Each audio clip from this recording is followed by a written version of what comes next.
ગત 6 ફેબ્રુઆરીના રોજ ભરૂચ એસઓજીનો સ્ટાફ અંકલેશ્વર વિસ્તારમાં પેટ્રોલિંગ કરતો હતો.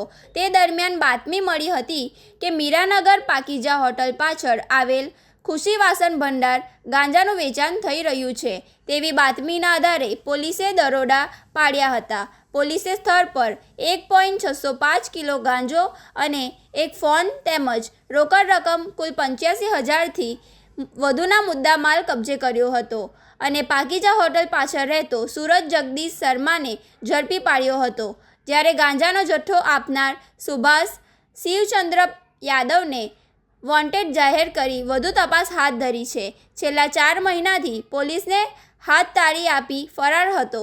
અંકલેશ્વર જીઆઈડીસી પોલીસ મથકના PICF ઠાકોરના માર્ગદર્શન હેઠળ સ્ટાફ પેટ્રોલિંગમાં હતો. તે દરમિયાન બાતમી મળી હતી કે અંકલેશ્વર જીઆઈડીસી પોલીસ NDPSના ગુનામાં છેલ્લા 4 મહિનાથી નાસ્તા ફરતા આરોપી જીતાલી ગામનો આલિશાન સિટીમાં ફરી રહ્યો છે તેવી બાતમીના આધારે વોચ ગોઠવી હતી અને સુભાષ શિવચંદ્ર યાદવને ઝડપી પાડી વધુ તપાસ હાથ ધરી છે.